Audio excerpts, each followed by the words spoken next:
Mesdames, Messieurs, bonjour sur TVC9 et TV Témis. Merci de nous rejoindre pour vous tenir au courant de ce qui se passe en lien avec la région dans le monde de l'actualité. En manchette, en ce 1er avril, notre division régionale de la SQ attentive à la revente de drogue et la possession d'armes. Transport Québec injecte plus de 235 millions de dollars pour la préservation de nos infrastructures routières. Et ce n'est pas un poisson d'avril, vous n'en doutez plus, 5 Témiscamiens s'impliquent dans l'aventure des pirates à Ville-Marie. Bienvenue à votre bulletin de nouvelles.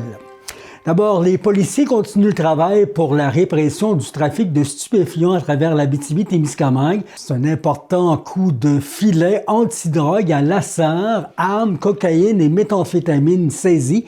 Les policiers de la Sûreté du Québec ont mené une opération d'envergure en matière de stupéfiants à Lassar le 25 mars, procédant à 4 perquisitions dans différents secteurs de la ville. Appuyés par des enquêteurs, les agents du poste de la MRC d'Abitibi-Ouest ont ciblé des résidences situées sur l'avenue du Bordonneau-Est, la 2e rue Est, la place 200 et la 3e avenue Est. L'intervention qui a permis la saisie d'une importante quantité de drogue et des armes sans qu'aucune arrestation n'ait encore été effectuée. Au total, les policiers ont mis la main sur plus de 250 grammes de cocaïne, près de 700 comprimés de méthamphétamine, 8 armes à feu, un pistolet à plomb, des munitions de divers calibres, un bâton télescopique, du matériel lié à la vente de stupéfiants et un véhicule considéré comme bien infractionnel. L'enquête se poursuit et d'éventuelles accusations pourraient être déposées. La Sûreté du Québec qui rappelle que toute information concernant le trafic de stupéfiants ou la contrebande de tabac peut être transmise en toute confidentialité à la Centrale d'information criminelle. Et la MRC Abitibi et ses policiers demeurent aussi aux aguets devant le trafic de stupéfiants. Une perquisition liée aux stupéfiants menée à Amos a conduit à l'arrestation d'un homme et à la saisie d'une importante quantité de drogue et d'armes. Le 26 mars, les policiers de la SQ du poste de la MRC d'Abitibi, assistés d'enquêteurs, sont intervenus dans une résidence du boulevard Mercier. Sur place, un individu de 45 ans a été arrêté puis maintenu détenu en attendant la suite des procédures judiciaires. Des accusations en matière de stupéfiants pourraient être déposées contre lui lors de l'opération. Les policiers qui ont notamment saisi plus de 170 comprimés de méthamphétamine, environ 50 grammes de cocaïne, du cannabis illicite, 2 machettes, une carabine à plomb et du matériel lié au trafic de stupéfiants. La Sûreté du Québec rappelle que toute information qui concerne le trafic ou la production de drogue peut être transmise de façon confidentielle en appelant la Centrale d'information criminelle au 1-800-659-42-64. Et vous savez, il y a grève de plusieurs organismes communautaires et le Témiscamingue n'y échappe pas. Nous avons assisté à des manifestations des groupes de chez nous.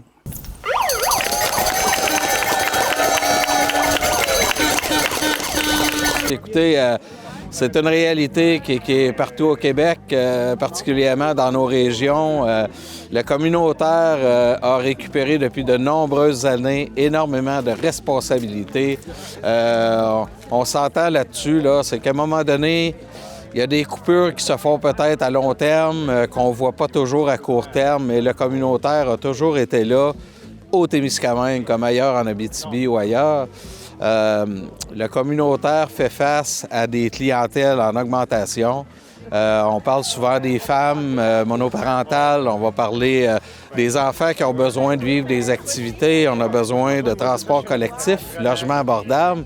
Alors, ça, c'est toutes des réalités que nous, dans le milieu municipal, on demande au gouvernement de réinvestir au niveau des régions. Mais le communautaire, lui, c'est qu'à un moment donné, être à bout de souffle, c'est que comme comité, puis quel que soit l'organisme qui travaille auprès d'une certaine clientèle, bien, ils deviennent essoufflés parce qu'il manque de financement, pour le personnel. Ils doivent répondre de plus en plus à des demandes. Et dans ce sens-là, bien écoutez, il y a une réalité qui fait que la clientèle est en croissance en demande. les paniers au niveau alimentaire. La situation économique au Témiscamingue est difficile à cause de la foresterie, comme ailleurs, mais nous, la foresterie est fort importante. Oui, on a l'agriculture, oui, on a le tourisme, mais actuellement, tout ce qui touche à la foresterie, puis c'est pas toujours des emplois directs, de façon indirecte, bien, c'est sûr que ça aide pas. Donc, le communautaire fait face à des gens qui peuvent développer des problématiques en santé mentale, qui sont insécures, c'est des paiements qui ont de la misère à réaliser. Ça peut amener des séparations aussi, hein? Au niveau monétaire, c'est pas simple. Donc, le communautaire est en demande, je les comprends, parce qu'on a une réalité d'itinérance qui prend sa place aussi chez nous qu'on ne voyait pas avant. Donc, le milieu communautaire doit être appuyé. Puis moi, bien, comme je l'ai mentionné, je vais continuer, je vais poursuivre comme élu pour m'assurer, en tout cas avec les élections qui s'en viennent, qu'on informe les différents ministères pour dire, écoutez, là, il y a un besoin qui est criant. Puis ça n'ira pas en diminuant. Donc, c'était important pour moi d'être là. Il y avait quelques élus aussi. Mais en même temps, ces groupes-là, ils ont un message qui est clair. Puis j'espère que ça va porter jusqu'à Québec, puis même au fédéral. Je travaille dans le communautaire, ça fait 20 ans. Et malheureusement, la situation de la population s'améliore pas. Le réseau de la santé coupe dans les services en disant que c'est de l'administration qui coupe. Au final, c'est les services à la population. Donc, c'est les organismes communautaires qui écopent de ce trop de services qui est laissé par l'État et le financement ne suit pas. C'est-à-dire qu'on n'a pas plus de moyens, mais il y a beaucoup plus de monde qui viennent dans nos organismes communautaires dans les dernières années. Qu'est-ce que vous attendez pratiquement du gouvernement et dans quel délai? Bien, les délais, c'était v'là 2 ans. Bon, on s'entend, fait qu'il y a une urgence. Il y a clairement une urgence. Ce qu'on s'attend comme centre de femmes, c'est juste pour vous donner une idée, là, nous autres, on est un milieu de vie qui accueille les femmes au quotidien. Il nous manque 700 000 $ par année pour atteindre un niveau de roulement intéressant puis répondre aux besoins. Ce que ça veut dire, là, ça a l'air gros, c'est 100 000 $, là, mais c'est pas mon budget personnel, ça, c'est 100 000 $. Là. On fait vivre un organisme qui soutient toutes les femmes du Témiscamingue à travers tout le territoire. Actuellement, on est 3, 4, on fournit pas. Il faudrait qu'on soit 8. Il faudrait qu'on soit 8 travailleuses juste pour les femmes. Et là-dessus, on en enverrait 2 à Témis de façon permanente pour qu'à Témiscamingue, on puisse soutenir les femmes là-bas, parce qu'on est le centre de femmes du Témiscamingue. Et actuellement, on est vraiment loin d'être capable de répondre à cette demande-là, d'aller à Témiscamingue, où il y a autant de monde qu'à Ville-Marie, là. Donc, c'est vraiment problématique. Plus d'une centaine de personnes sont venues à cette mobilisation. Quelles sont vos impressions? C'est vraiment wow! Hier, on était 200 à Rouen. Ça, c'est l'Abitibi-Témiscamingue au grand complet. Aujourd'hui, on est 100 au Témis. Oh! Quel moment de bonheur! Mon cœur est rempli de joie et de bonheur et ça prouve vraiment que la communauté est avec nous, derrière nous et soutient le milieu communautaire. Merci vraiment beaucoup. Le communautaire, on en a besoin, donnons-lui les moyens! On ne demande pas la charité, on demande d'être financé. Et on était à Amos cette semaine. Un investissement majeur de plus de 235 millions de $ sera injecté dans les infrastructures de transport de l'Abitibi-Témiscamingue d'ici 2028 pour améliorer la sécurité et l'état du réseau routier et aéroportuaire de la région. Le ministre des Transports et de la Mobilité durable, Jonathan Julien, en a fait l'annonce lundi dernier en précisant que ces sommes permettront de lancer de nouveaux chantiers tout en poursuivant ceux qui sont déjà en cours. 235 149 000 $ sont investis. 1 920 000 proviennent de partenaires. La plus grande part, soit 154 55 000 $, va servir à améliorer l'état des chaussées. 60 37 000 consacrés aux structures.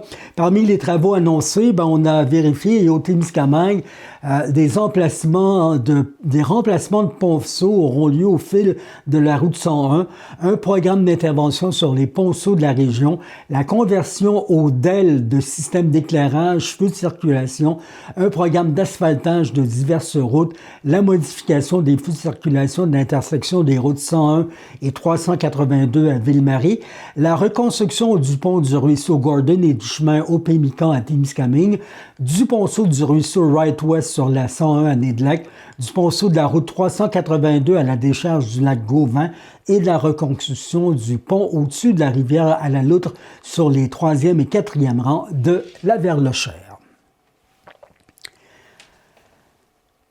Et le gouvernement a officiellement lancé mardi le 24 mars la création de la zone d'innovation minière, la ZIM, un projet de 2,7 milliards de dollars pour propulser la grande région au cœur de la transition énergétique et de l'exploitation responsable des ressources, dévoilé par le ministre de l'Économie Jean Boulet, entouré notamment de Éric Girard, Jean-François Simard et de la députée Suzanne Blais d'Abitibi-Ouest. L'initiative devient la 5e zone d'innovation reconnue au Québec, qui injecte 98 millions de dollars pour stimuler un écosystème déjà fort de décennies de perspectives. Au cœur de cette zone d'1 km², l'ambition est claire, faire du Québec un chef de file mondial de la mine du futur. Automatisation, intelligence artificielle, optimisation énergétique seront mises à contribution pour accroître la productivité tout en réduisant l'empreinte environnementale. La ZIM qui misera aussi sur les minéraux critiques et stratégiques essentiels à la transition énergétique. Parmi les projets phares, le développement de la mine Odyssée par Agnico Eagle Mine Limitée, évaluée à 2,5 milliards, illustre la volonté de moderniser l'industrie. En parallèle, l'UQAT, l'Université du Québec en Abitibi-Témiscamingue, va jouer un rôle clé pour renforcer la recherche et l'innovation en mines et environnement. Voici des extraits de quelques-uns des intervenants impliqués lors de l'annonce. On est une famille, on se tient. On n'a pas tous les mêmes priorités ou ressources dans nos secteurs. Mais moi, je pense que quand on vient appuyer le milieu de Rouyn-Noranda avec la station ici, avec l'université, bien, je pense qu'il y aura des retours d'ascenseur aussi le jour qu'on travaillera sur des projets au Témiscamingue, parce que je sais que M. Rousson, avec la station de recherche, est très impliqué. Ils ont plusieurs projets de recherche en Abitibi-Témiscamingue et la station, on l'a chez nous. Donc, pour moi, c'était facile de me déplacer pour venir à cette annonce. Est-ce qu'en même temps, ça nous permet de croire que Belle-Terre pourrait éventuellement aboutir? Écoutez, à Belle-Terre, il y a eu du travail de fait depuis plusieurs mois. On me disait dans les dernières semaines que c'était un petit peu plus tranquille actuellement, mais je vais adhérer au conseil d'administration, c'est-à-dire d'un comité local avec l'entreprise là, qui a les sites, les différents sites. Donc, j'aurai plus de nouvelles dans les semaines à venir. Mais c'est sûr qu'on aimerait avoir de l'employabilité chez nous, particulièrement dans l'Est témiscamien. C'est clair, il y avait déjà de l'or, il y avait des ressources qui étaient là. Moi, je pense qu'il y en a encore. Mais maintenant, il y a une question de rentabilité, on peut le comprendre. Mais dès que j'aurai des nouvelles de ça, ça me fera plaisir de vous informer à ce niveau-là. Beaucoup de fierté. On est une communauté résiliente. Les gens se sont mobilisés. Non seulement à Rouyn-Noranda, mais c'est une mobilisation régionale. Comme je l'ai mentionné durant mon discours, à chaque fois qu'on a fait ça ensemble, qu'on a travaillé ensemble, on a eu beaucoup de succès. La preuve, c'est le lieu même où on est maintenant à l'Université du Québec à l'Abitibi-Témiscamingue, puis le cégep de l'Abitibi-Témiscamingue. Donc, beaucoup de fierté comme maire de Rouyn-Noranda, mais aussi comme préfet, président de la conférence de préfets. On est une région très solidaire et ça donne des résultats lorsqu'on est effectivement solidaire. Le 3 milliards, près de 3 milliards investis dans la ZIM, ça va amener des retombées importantes ici? C'est des retombées importantes dans la communauté, dans l'ensemble de notre région. Donc, c'est juste des bonnes nouvelles. Et sincèrement, moi, comme maire de Rouyn-Noranda, j'avais hâte qu'on ait finalement des bonnes nouvelles et on en a eu aujourd'hui. Est-ce qu'on a passé près d'arrêter d'y croire? Non, je pense que les gens avaient en tête de continuer, de ne pas lâcher, et ça a porté le fruit. On peut dire que faire partie des 5 zones, c'est un exploit? Ah oui, tout à fait. Un exploit. Par les temps qui passent, c'est un exploit, parce qu'il y a plusieurs projets qui auraient pu bénéficier d'une appellation d'une zone d'innovation, mais on était très persévérants et de bons vendeurs pour permettre cette réalisation. Et pour votre université, c'est un développement majeur, parce que il y a des bâtiments qui vont pousser à travers cette zone-là. Ah oui, tout à fait. Un nouveau pavillon pour les instituts de recherche en mine et en environnement, des infrastructures de recherche, des laboratoires, il y a des chaires de recherche qui ont découlé également de ce projet de zone d'innovation. Bref, énormément d'impact pour l'université. Comme recteur, vivre un tel moment, c'est important? Ah oui, ben c'est important et je le partage avec l'ensemble de la communauté universitaire parce que c'est un rêve qui a été porté par de nombreuses personnes ici. Là. Alors, je suis choyé de participer à cette annonce. Et le monde minier va bénéficier de tout ça? Ah oui, tout à fait, parce qu'on cherche vraiment à trouver des solutions tangibles pour l'industrie minière pour en faire une des industries les plus vertes. Disons, on a encore de beaux défis devant nous, mais tout le travail depuis plus de 40 ans à l'UQAP s'en va dans ce sens-là pour supporter nos partenaires industriels pour le développement des ressources naturelles responsables. La municipalité de Notre-Dame-du-Nord se taille une place au cœur des décisions municipales au Québec. Son maire, Michel Vaillant, est nommé à une commission stratégique de la Fédération québécoise des municipalités.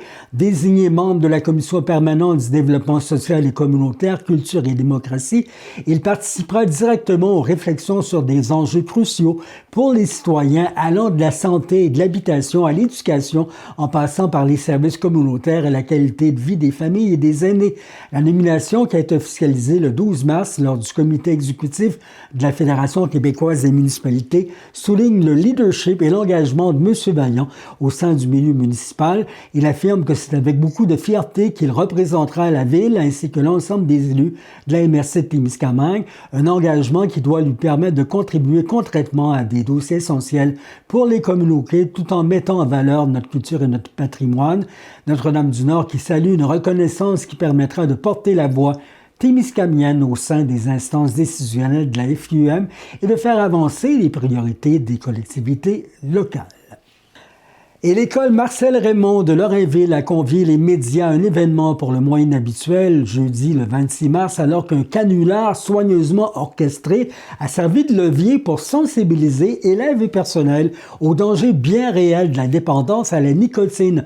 Organisé dans le cadre du plan Génération sans fumée, une initiative du Conseil québécois sur le tabac et la santé, l'activité se déroulait dans le plus grand secret. Le comité responsable qui promettait une mise en scène percutante pour déstabiliser, mieux faire réfléchir en misant sur l'effet de surprise pour marquer les esprits.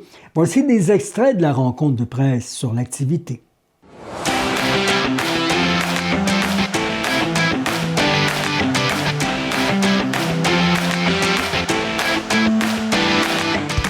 Bien, en fait, on est un comité. Il y a moi et Nancy qui faisons partie du comité, mais il y a d'autres personnes aussi avec nous sur ce comité-là. Notre objectif, c'est de faire la prévention de la sensibilisation aux saines habitudes de vie pour avoir une bonne santé mentale, une bonne santé physique, en vue de ne pas tomber dans la dépendance. C'est ça le but du comité qu'on a pour le plan Génération sans fumée, de ne pas tomber dans la dépendance à la nicotine. Et pour ce faire, on réalise des actions, on pose des actions, on fait plein de choses. Moi, dans mon mandat en intervention, en prévention des dépendances, on fait plein d'activités, plein d'ateliers à l'école, mais le comité met en place des actions de sensibilisation, de prévention pour faire en sorte que les jeunes, ça ait de l'impact pour ne pas commencer à fumer la nicotine, à consommer la nicotine ou à cesser d'en consommer. Pour l'activité d'aujourd'hui, ce ne sera pas au niveau spécifiquement de la nicotine. On ne va pas parler nécessairement de vapoteuse directement, mais plutôt de toute l'image, de tout le marketing, de toute la pression sociale, de tout ce qu'on peut entendre sur les réseaux, que ce soit les nouveaux trends, que ce soit, comme je disais, la mode. On veut démontrer aux jeunes à quel point ça peut avoir de l'impact d'entendre parler de belles choses, de se faire dire qu'il y a une compagnie qui est ici aujourd'hui pour leur présenter un produit, quelque chose, dans le fond, qui est reconnu mondialement. Tu sais, on met le paquet pour que les jeunes soient curieux de venir ici et qu'ils débarquent dans notre salle et qu'ils puissent voir là, ces magnifiques lunettes-là. Et on va évidemment leur demander de donner des informations personnelles. On va aller vraiment là, dans votre date de naissance, des informations que même nous, en tant qu'adultes, parfois, on reçoit des appels et on se fait demander des choses qu'on se questionne à savoir, voyons, je suis comme inconfortable, est-ce que je donne ces informations-là? Est-ce que on veut que les jeunes se questionnent, qu'ils réfléchissent pour vraiment là, observer à quel point l'impact du marketing, comme on le disait, peut influencer nos décisions comme adolescents, mais aussi comme adultes. Donc,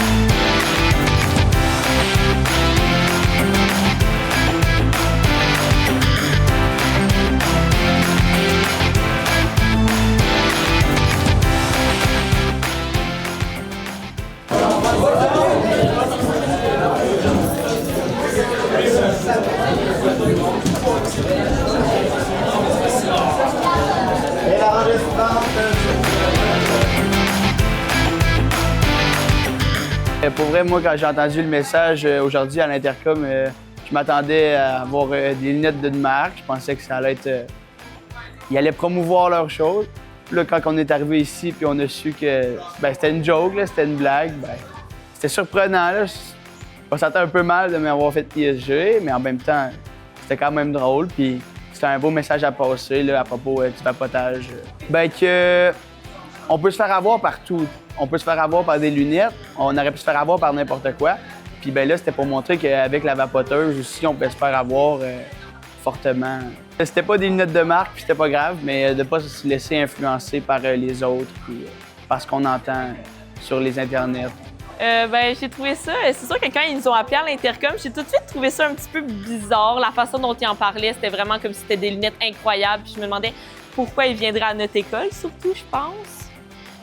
Puis ça m'a un peu surpris, mais j'étais quand même curieuse de voir que ça allait faire. Mettons, quand je les ai vus, au début, je remplis mon nom, mon âge, c'est correct. Là, après ça, je vois en bas, il y a marqué que si tu signais, tu étais obligé de poster, mettons, les lunettes sur les réseaux sociaux en faisant de la pub. Fait que là, j'ai trouvé ça bizarre. J'étais comme, si tu signes ça, c'est comme si tu t'engages vraiment. Fait que je trouvais ça bizarre qu'ils me fassent signer ça, puis je l'ai pas donné, mettons. Surtout qu'on retient que, justement, on se fait tout avoir vraiment facilement, mettons, par les industries comme ça. Puis justement, là, ils nous ont appelés pour... ils nous disaient que ça allait être incroyable, puis tout, on arrive. Puis en fait, on apprend que c'est juste qu'on s'est fait avoir, comme il y en a beaucoup de monde qui sont un peu à voir avec l'industrie, justement, du vapotage ou ces choses-là.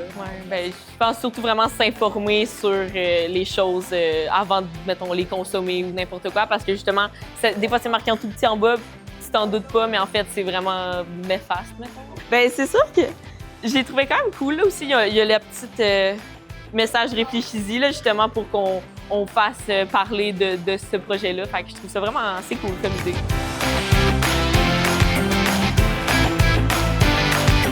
J'ai trouvé ça extraordinaire de voir à quel point les jeunes se sont fait piéger, dans le sens où on a vraiment là, vendu du rêve, on leur a nommé que c'était une compagnie qui était reconnue mondialement, que ça s'est déplacé, ça a été au-delà de mes expériences, de mes espérances, pardon, en fait, parce que je ne m'attendais pas à ce qu'ils se fassent aussi facilement piéger. On a demandé des informations personnelles, ils les ont données. Évidemment, ce qu'on a entendu, par exemple, c'est « oui, mais là, on est à l'école, fait que c'est sûr qu'on vous a fait confiance ». Par contre, ce que j'ai rementionné par la suite, quand j'ai repris avec eux, c'est que, justement, nos amis, les gens dans notre entourage, souvent, on va faire confiance. Et c'est par manque d'informations, c'est pas par mauvaise volonté nécessairement, mais c'est par manque d'informations que parfois les gens vont nous influencer aussi. Donc, de voir à quel point, justement, cet exercice-là, ce scénario-là, qui se voulait être un parallèle avec la nicotine, avec le fait de commencer une nouvelle substance, de se laisser tomber au piège, de se laisser prendre au piège, de se laisser influencer par les images, par le marketing, ça a été vraiment au-delà de mes espérances. Je suis vraiment très contente.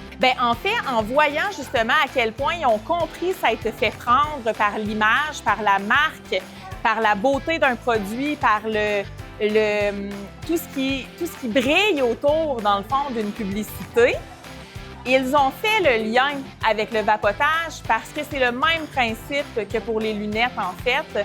C'est de vendre justement un produit qui va goûter bon, Fait que oui, le lien, ils l'ont fait. Et ce qui est le fun, c'est que d'avoir quelque chose qui reste, d'avoir une lunette écrit « Réfléchis-y ». Donc, la prochaine fois, peut-être de réfléchir davantage avant de se laisser influencer.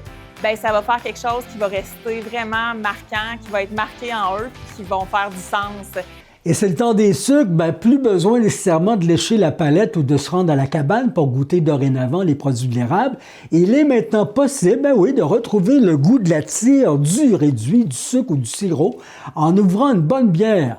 Brassée par la microbrasserie Le Prospecteur de Val-d'Or grâce aux produits de producteurs acéricoles de chez nous, l'Entailleuse, c'est le nom de cette bière rousse à 6,5% d'alcool qui est maintenant sur le marché.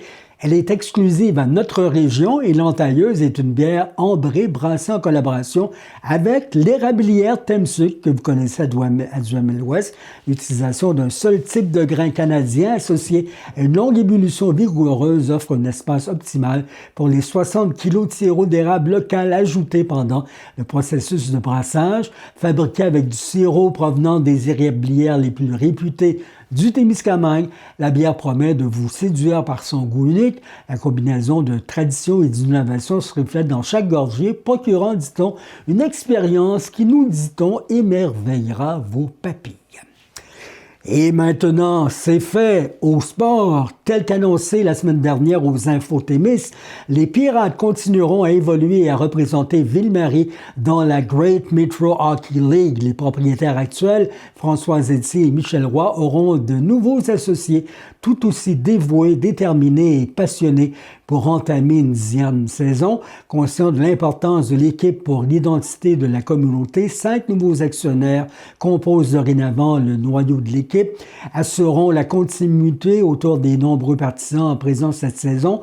Madame Annick Pichette, Francis Roy, Francis Lacasse, Stéphane Touzin et Tristan Touzin, fiers Témiscamiens, tous sont impliqués dans la communauté, œuvrant dans l'immobilier, la construction, en vitrerie, en confection d'armoires et en déneigement. La nouvelle qui arrive comme un cadeau pour les anniversaires de Marc-André Caron et du descripteur des matchs de la formation juniora Guy Champoux. C'était leur fête cette semaine. Bonne fête les gars. Rappelons que le pré-camp de l'équipe se tient le 11 avril à Évin. L'annonce qui arrive à point alors qu'avec le retour des Titans de Témiscamingue pourra reprendre la rivalité entre nos deux clubs régionaux. Et parlons volleyball, Rouyn-Noranda qui s'apprête à vibrer au rythme de ce sport collégial alors que le campus local accueillera les 11 et 12 avril le championnat provincial masculin Division 2 du réseau du sport étudiant du Québec. L'événement qui marque la fin de la saison réunira les 8 meilleures équipes de la province pour une fin de semaine de compétition relevée où sera couronnée la formation championne du Québec. Du côté du cégep de l'Abitibi-Témiscamingue, on souligne l'importance de recevoir un tel rendez-vous sportif, une vitrine pour le programme de volleyball et une occasion de faire rayonner la région auprès des visiteurs. C'est un retour attendu, aucun championnat provincial de ce calibre n'ayant été présenté dans la région depuis 2011. La population qui est invitée à assister en grand nombre aux matchs pour encourager les équipes. Au-delà de l'enjeu sportif, la compétition promet de dynamiser le campus et d'inspirer la relève en mettant en lumière l'intensité du sport collégial. Les organisateurs qui recommandent de suivre les réseaux sociaux des Estrelles Gaillard pour connaître l'horaire et les résultats en temps réel. Et en terminant, le combattant en arts martiaux mixtes en MMA, Olivier Brisson de Témiscamingue, a bien effectué son retour à la compétition à Québec samedi le 21 mars dernier, 2 ans après de sérieux ennuis de santé où douleurs, doutes et persistance et patience se sont entremêlés. Il était prêt, malgré l'opération à un genou après des difficultés liées à un ligament croisé et un muscle déchiré à l'épaule. Olivier, contre toute attente, qui était de retour 6 mois plus tard, sur le tatami pour affronter Corey Lacroix, un solide compétiteur, un combattant qui l'a vaincu. Outre la démonstration de force, plus que de la chance, Brisson voulait prouver en disposant de cette bête de combat qu'il a sa place. La preuve qu'il s'agit pour lui d'un début. C'est pourquoi il compte trouver un adversaire qui accepta de l'affronter en True North Fight le 26 juin. Quel combattant va tenter de lui arracher ses 2 titres? Il invite les entraîneurs à soumettre le nom de leur athlète. Mais méfiez-vous, il compte bien prendre le pouvoir. Voilà, c'est ainsi qu'on a fait avec vous et à notre façon le tour des nouvelles d'intérêt dans la région. Merci de votre attention et revenez-nous la semaine prochaine. N'oubliez pas de lire aussi l'actualité sur la page Facebook du site web de TV Témis. Et merci de nous écrire afin de vous assurer de la présence de votre télé communautaire à vos activités. vous écrivez à journaliste@commercialtémis.tv. Là-dessus, bonne semaine, soyez prudents avec, entre autres, la fonte des glaces. Au revoir.